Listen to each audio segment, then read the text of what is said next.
Israeli Defense Forces are at the point of they're going to do whatever they want to do for a mission success within Gaza.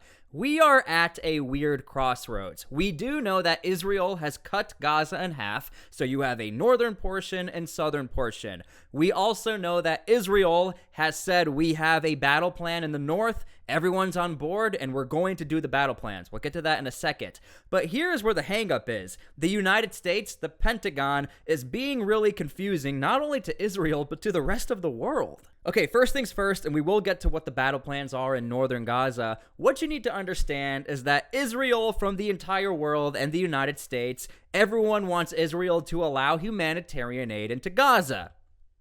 Now, this is a simple ask, and this was the request. Before Israel went into Gaza, there needs to be lanes, there needs to be a deal with Egypt, and that is happening. There is humanitarian aid going into Gaza. Now, here's where the controversy is. To Israel, they are saying, look, we have opened up lanes. You need to get out of northern Gaza. If you evacuate northern Gaza, you can get your humanitarian aid down south. But to the United States, that is not good enough, and to, again, the rest of the world. What everyone wants for Israel to do is to have a tactical pause, a small pause. However, United States is saying, this is not a ceasefire, we don't want a ceasefire, you have to pause what you're doing. Is a pause not a ceasefire, and is a ceasefire not a pause? Now, the main reason for this small pause is because it looks like the United States is getting a ton of flack and collateral damage due to how they are operating with Israel in this war. I mean, to be honest, the only two countries who are actually getting attacked due to the fact of the war in Israel is Israel and the United States. I mean, we're up to about 50 at the time of making this video. 50 separate attacks on bases between Iraq and Syria.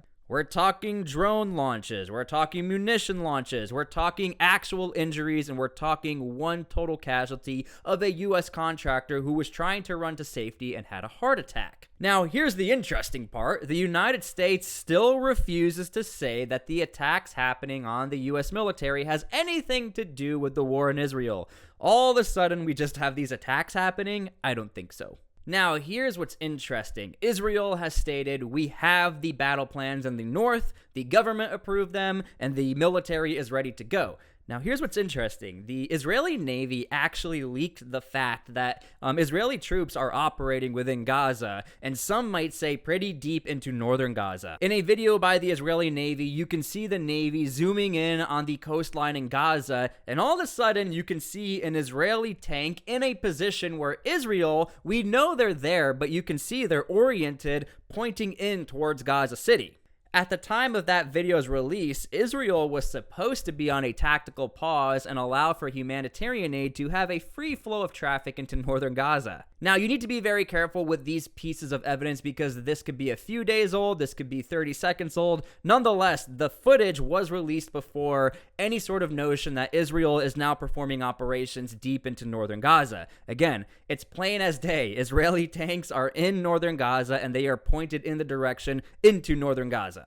Now, as far as the approval of battle plans, Israel is calling it a new phase. It's like every single little thing about the war in Gaza is a phase. New phase here, new phase there. Well, this particular phase mainly focuses on the elimination of the tunnels in northern Gaza. To say that the tunnels under Gaza is giving Israel a really big headache is an understatement. These tunnels are devastating because they pose a couple of threats. Threat number one, we know that Hamas uses the tunnels to network between different sort of fighting positions or to launch munitions towards Israeli troops or towards Israel. But to be honest with you, the second biggest issue, and this is why Israel is having quite a big problem, is that these tunnel systems could potentially be housing the hostages under Gaza. Now, one of the biggest reasons how we know this and how we have evidence for this is because one of the hostages that were released, she identified the tunnel system as a spider web. There were turns in every corner, and she said she was brought down into the tunnel system. And again, Hamas operates underground out of sight from the drones and all the reconnaissance assets from Israel to Gaza, so it's highly likely that these hostages are under Gaza. So Israel, during this new phase, they can't just go ahead and say, hey, you know what, there's a tunnel, take it out. No, they have to go in that tunnel or find a way to verify 100% that the hostages are not in a particular tunnel. Now, Israel is sort of hedging their bets that in northern Gaza, it's highly unlikely that Hamas would actually house hostages in the area of operation where Hamas is. Now, again, highly unlikely, but it's not without the question, because Hamas did say that there are over 60 hostages that have been taken out by Israel themselves.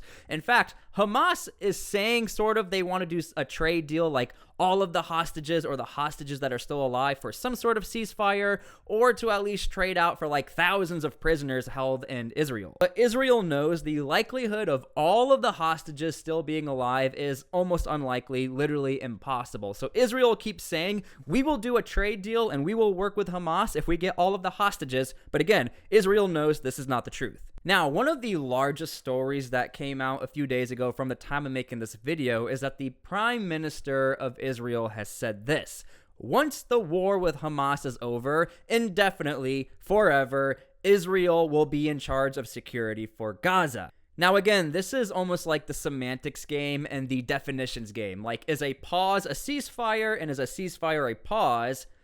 But in this case, is security occupation and is a occupation security? At the very beginning of the conflict, there was a zero notion that Israel was going to take over Gaza and they were going to absolutely occupy it and secure it. Without a doubt, there is a little bit of respect that Israel has for Gaza. They keep saying we are not in conflict with the civilians of Gaza, we are in a conflict with Hamas. So again, there is this notion that Israel at least identifies that the people in this area, they do have some sort of sovereign rights and they are respecting their way of living. Now look, I know this is not the perfect answer or the perfect way on either side, but nonetheless, here's what the story is.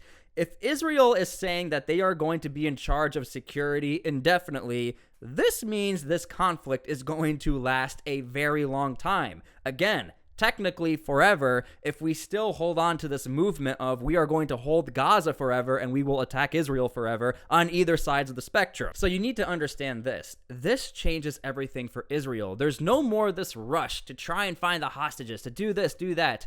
Israel is at the mercy of Israel's timeline now. They can do whatever they want so long as the United States has their back and they don't have to worry about outside pressures attacking Israel. Now, if you are a U.S. citizen or a U.S. military veteran, you're probably thinking, you know what? The U.S. military has had this history, or the United States has had this history of securing nations, and we never called it an occupation, but to the rest of the world and to the nations that we quote-unquote secured, such as like Afghanistan or Iraq, it was not a very receptive way to try and show our values as U.S. citizens to those countries. Now, without a doubt, it's not like the entire countries hated the United States. It's just that this notion of going into another territory and saying, hey, we're only here to secure you, but to a lot of people, again, this looks like an occupation. So I'm trying to correlate these two historical differences where it didn't work out too well with the United States. I have zero idea how this is going to work out for Israel, but again, the question is this an occupation or are we doing a security mission forever? Now, the Prime Minister's senior executive or advisor, he had this to say about all of it. There is a distinction amongst security and political factor. Now, again, I go over to Afghanistan. We actually had this issue over there, whether or not you want to admit it. We allowed for the Afghanis to vote in their first election, and our job was to provide security. But there's definitely some notion out there that the votes may have been swayed in the favor of to, vote for the leader who is in line with the United States, okay? So I'm not saying that we did that on purpose, but again, there leaves a lot of room out there for when you go into these countries and you try to secure them, even though you're not trying to occupy them, it sways a lot of things. It changes the culture. And whether or not you want to be involved with their political campaigns, you sort of are just by you being there. And something else I want to mention again, without a doubt, the biggest reason why Israel has insurance and a safety net is because the United States is there. This is not me being an American like, oh, we're the biggest, baddest military, but without a doubt, having 2 aircraft carrier fleets out there, having a nuke sub, having a bunch of fighter jets in the region, it definitely is quite the deterrent from any sort of major military to want to get involved with the war in Israel. Look, I'm not saying we got sucked into this because either way we were going to help Israel, but I think it's safe to say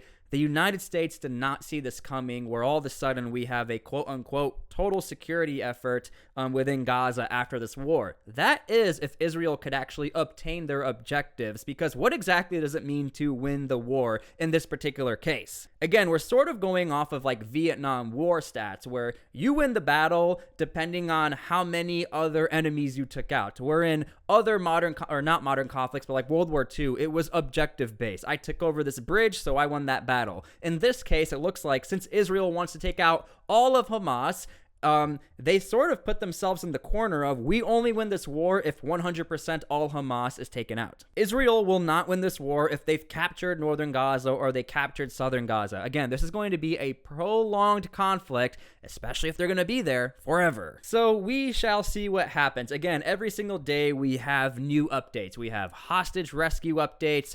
We have new movements for Israeli Defense Forces. But right now, for the time being, things are definitely going to slow down, and we're going to start to see what these tunnel systems look like every single day. Israel now is focusing on finding the tunnel systems and not allowing for Hamas to utilize them ever again.